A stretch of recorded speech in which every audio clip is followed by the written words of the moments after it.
17 of the QuaranTEEN Bible Study series. So I will just say, when we originally started planning this out, we actually only planned for 18 days.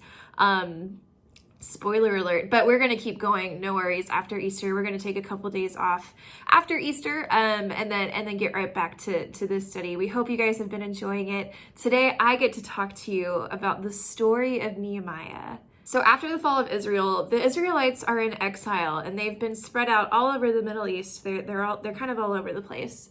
And Nehemiah is actually, he's an Israelite official, and he works for the king of Persia. He's the king's cupbearer. And if you don't know what a cupbearer did, basically they would sample all of the king's food and drink before it went to the king to make sure that no one's trying to poison the king. So this is a very important job, and it had to go to someone that the king trusted a lot.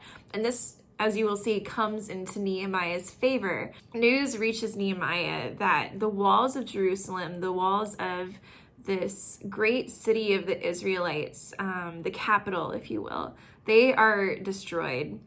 And Nehemiah is really bothered by that. He has a dream, and he starts praying, and he feels like God wants him to go and rebuild the walls of Jerusalem, even though, you know, keep in mind, he's a cupbearer. You know, construction isn't really part of his job usually. So he goes to the king, he goes to Artaxerxes, and he says, hey, this is what I want to do.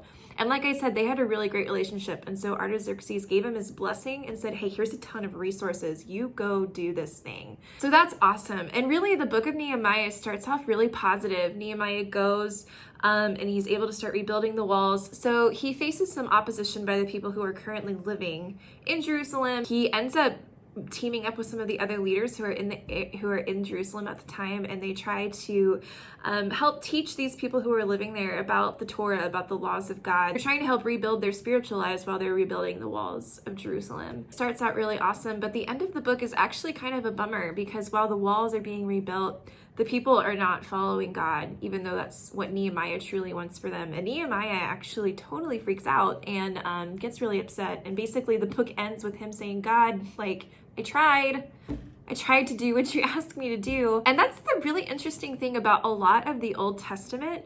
Basically the whole thing is pointing to why we need a Messiah. We're groaning for it. We so desperately need it. While Nehemiah shows us the awesome things that can happen when God puts a passion in our hearts and we follow it, it can also show us what happens when we don't let holistic change come into our lives and we don't let God completely change us. It ends up being kind of underwhelming and disappointing in the end. And like I said, the entire Old Testament is pointing to the need that we have for this Messiah who's going to change everything, and it's going to make everything better. And the good news is he's coming tomorrow.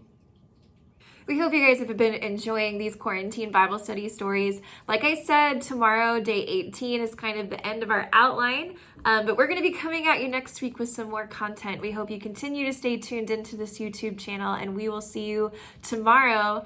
Also, I want to extend an invitation to everyone watching this. You should join in with us on Sunday morning for our Easter services at First Church. They're going to be amazing.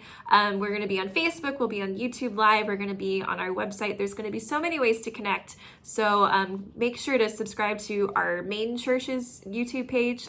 Follow us on Facebook. All of those things.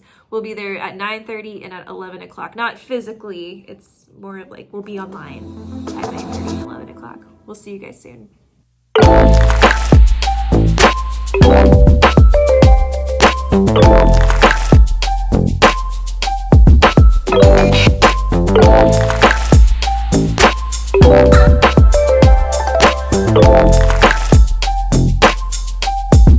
Oh,